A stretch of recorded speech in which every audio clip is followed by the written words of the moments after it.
विषाणु हमारे जीवन में कोई नई चीज नहीं है। हम विषाणुओं और कीटाणुओं के एक विशाल महासागर में ही रहते हैं। महत्वपूर्ण बात यह है कि यह विशेष विषाणु हमारे सिस्टम के लिए नया है, इसीलिए हमारे शरीर को इससे संघर्ष करना पड़ रहा है। तो यह सुनिश्चित करने के लिए कि हमारा शरीर इसके लिए जरूरी प्रतिरोधी तत्व बना ले और हम इस विषाणु से अपनी रक्षा करने में समर्थ हो जाए, जैसे कि हम हर अन्य चीज को संभालते हैं, कुछ ऐसे उपाय है जो हम कर सकते हैं। ये कोरोना विषाणु का इलाज नहीं है, पर यदि इन सरल बातों पर अमल किया जाए तो आप देखेंगे कि 6 से 8 सप्ताह के समय में आपके शरीर की प्रतिरक्षा शक्ति कम से कम कुछ प्रतिशत तो बढ़ ही जाएंगी। इन बातों पर अमल आपको और आपके परिवार को इस बीमारी से बिना नुकसान के बचाने में सहायक होगा। पहला, नीम और हल्दी। पर्वतीय क्षेत्रों को छोड़कर भारत में हर स्थान पर नीम की पत्तियां आसानी से मिल जाती हैं और सभी जगह हल्दी तो मिलती ही है। अभी कुछ लोग अलग किस्म की हल्दी बना रहे हैं जिसे नैनो हल्दी कहते हैं और जिसे हमारा शरीर सामान्य हल्दी की तुलना में ज्यादा ग्रहण करता है। हर दिन आप एक सरल काम कर सकते हैं। नीम की 8 से 10 पत्तियां गर्म पानी में थोड़ी हल्दी डालकर लें। अगर आप ये खाली पेट लेते हैं तो बाहरी जीवाणुओं से संघर्ष करने की आपकी क्षमता बहुत बढ़ जाती है। ये तुरंत ही काम नहीं करने लगेगा, पर 3 से 6 सप्ताह में इसका कुछ असर दिखेगा।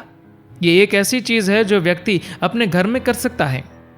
दक्षिण भारत के अधिकतर घरों में ये किया जाता है, पर शायद देश के अन्य भागों में नहीं, अतः सभी को ये करना चाहिए। दूसरा, जीवालेजियम और कच्चे आम। पारंपरिक चीजें जैसे जीवालेजियम च्यवनप्राश भी शरीर की प्रतिरोध शक्ति को बढ़ाता है।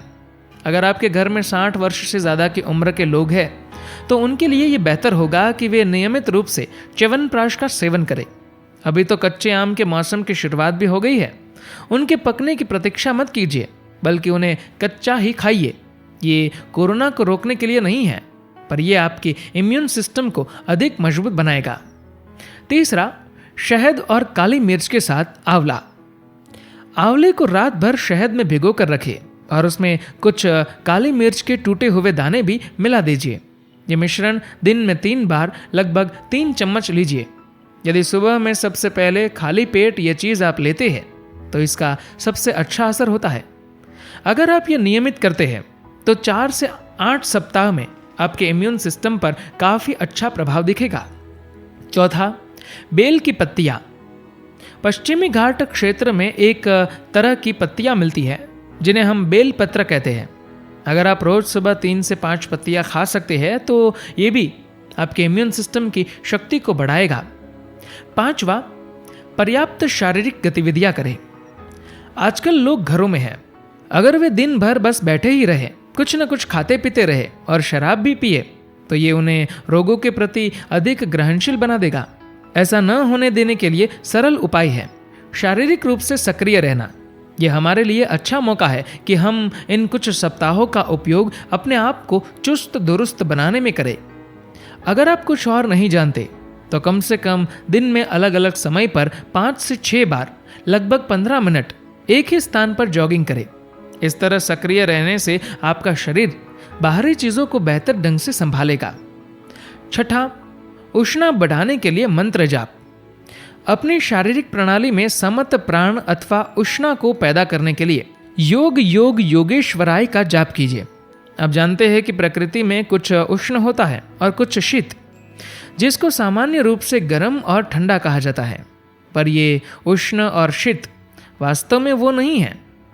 ये उस तरफ इशारा जरूर करते हैं, पर वास्तव में इसका अर्थ वो नहीं होता। यदि आप शरीर में पर्याप्त समत प्राण पैदा करें जिससे शरीर में उष्णा बढ़े तो आपकी प्रतिरोधक क्षमता बेहतर काम करती है। इस मंत्र का जाप आपके इम्यून सिस्टम में कुछ ज्यादा शक्ति लाएगा क्योंकि ये उष्णा उत्पन्न करता है। यह स्पष्ट करना जरूरी है कि यह कोरोना वायरस के लिए कोई उपचार नहीं है, नहीं ये उसे रोकता है। मैंने मंत्र जाप कर लिया है तो अब मैं बाहर जाकर कुछ भी गैर जिम्मेदाराना हरकत कर सकता हूँ, नहीं, ये इस तरह काम नहीं करेगा। ये वो चीज है जिसे आप काफी समय तक करते हैं तभी आपका शारीरिक सिस्टम मजबूत होता है। इससे जब भी कोई नया विषाणु आएगा तो आप उसे ज़्यादा बेहतर ढंग से संभाल सकेंगे। 7वां, स्वयं को आनंदपूर्ण रखिए।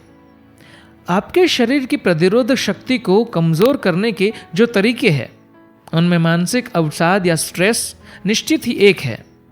पूर्ण रूप से उमंग भरा, खुश, आनंदपूर्ण एवं उत्साहित रहना एक सरल तरीका है जिससे आपका इम्यून सिस्टम एवं आपका शरीर बेहतर काम करते हैं।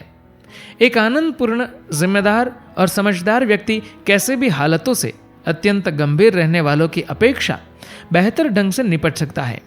खास तौर पर अगर आप घबराहट में हैं तो आप एक तरह से जम से जाते हैं और कुछ नहीं कर पाते। अतः ये बहुत ज़रूरी है कि आपकी सभी क्षमताएं सक्रिय हो तथा आपका शरीर और दिमाग उस तरह से काम करे जैसा करना चाहिए। 8वां, ईर्ष्या क्रिया करें। जो मूल गलती हम करते हैं वो ये है कि हम मैं और मेरा में कोई अंतर नहीं रखते। हम जो कुछ इकट्ठा करते हैं वो मेरा होता है, इसके बारे में कोई शंका या झगड़ा नहीं है, पर निश्चित रूप से वो मैं नहीं हो सकता। मैं यदि ये कहता हूं कि ये कपड़ा मैं हूं तो स्पष्ट है कि मेरा दिमाग खराब है। इसी तरह से अगर मैं ये कहता हूं कि ये शरीर और ये मन तथा उसमें भरी बातें जो मैंने इकट्ठा की है, वो जो मैं जानता हूं और वो भी जो मैं नहीं जानता, वह सब मैं हूं, तो मेरे लिए समस्या अवश्य होगी। यह आपके जीवन के साथ रोजाना बहुत बड़ी गड़बड़ी करता है। पर आजकल की विपत्ति के समय में यह समस्या ज्यादा शक्ति के साथ प्रकट हो सकती है। तो इसके लिए हमारे पास एक सरल उपाय है, ईर्ष्या क्रिया। आप जो नहीं हैं उससे आपको अलग करने का एक आसान तरीका, ये सभी के उपयोग के लिए निःशुल्क उपलब्ध है। अगर आप इतनी जागरूकता भी अपने आप में ले आते हैं कि मैं क्या हूं और क्या नहीं हूं, तो ऐसे समय से बाहर निकलना काफी आसान होगा। धन्यवाद।